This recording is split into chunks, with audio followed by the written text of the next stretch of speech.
학생, 그다음에 가해 학생, 피해 학부모, 가해 학부모별로 이렇게 나눠서 좀 구체적으로 살펴보도록 하겠습니다. 가해 학부모 확인서 같은 경우에는요, 피해 학부모 확인서보다 10배 이상은 더 중요합니다.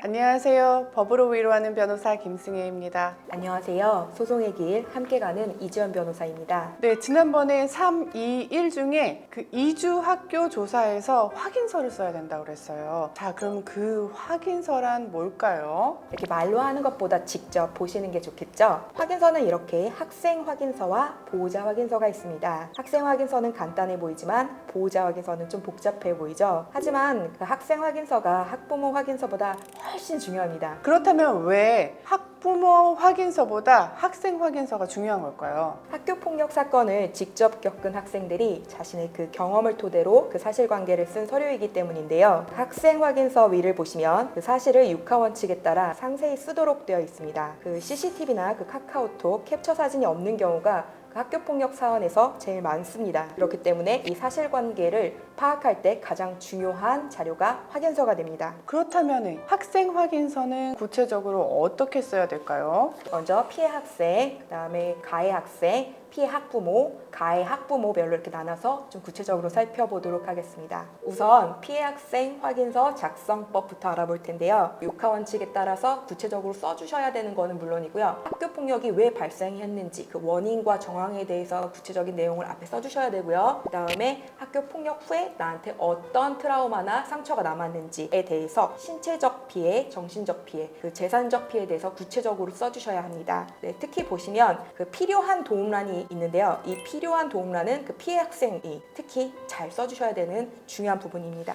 특히 피해 학생의 경우에는 학폭 사건을 다시 떠올리기 싫어하기 때문에 그 당시 그 상황을 기재하는 거에 매우 힘들어합니다. 확인서를 구체적으로 써야 됨에도 불구하고 간단하게 한 줄이나 두 줄 정도로 써버리고 끝내는 경우가 많습니다. 그러면은 가해 학생 확인서에는 어떤 내용이 들어가야 되는지 한번 알려주시죠.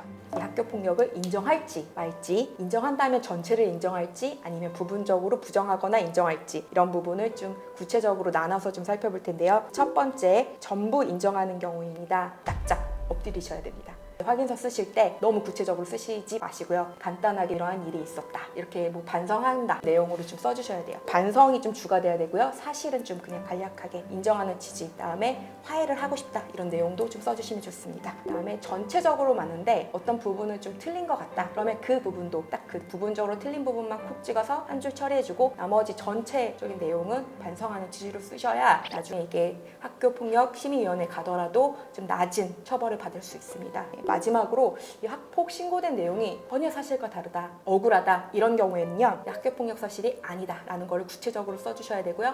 관련 증거가 있으면 어떤 증거가 있는 것 같다 라는 부분도 써주시면 좋습니다. 그러니까 이 단계에서는 법률가의 도움을 꼭 받으시는 것을 추천드리고 싶어요. 피해 보호자 확인서는 어떻게 쓰는 게 좋을까요? 피해 학부모 확인서 같은 경우에요, 이 정보 제공란이 제일 중요합니다. 목격 학생이 있다면 반드시 목격 학생 이름을 써주시고요. 만약에 CCTV가 있다면 그런 내용도 써주셔야 합니다. 그래서 학부모 확인서를 통해서 학교가 일하도록 시키셔야 합니다. 네, 그럼 요약하자면 피해 학생 확인서에는 꼭 써야 되는 게 필요한 도움란을 좀 잘 써달라. 그 다음에 가해 학생 그 확인서에는 본인의 그 인정 여부를 잘 판단해서 써야 된다. 그리고 피해자 보호자 확인서에는 정보 제공란에 그 부분을 잘 써야 된다라고 요약해 볼 수 있겠습니다.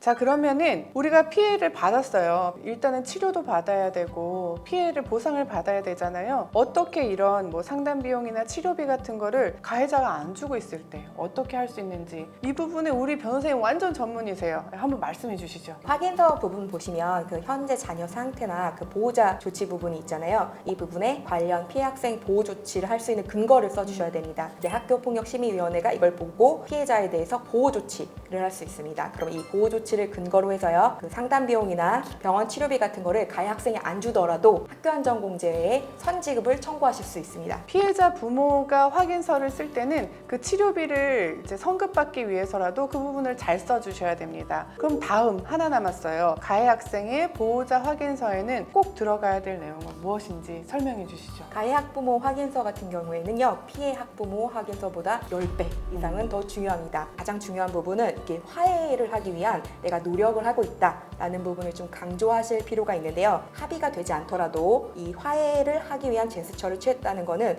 나중에 그 징계를 감면하는 데 매우 도움이 됩니다. 확인서를 어떻게 쓰냐에 따라서 우리 아이가 징계 처분이 얼마나 낮아지고 높아지느냐가 달라지기 때문입니다.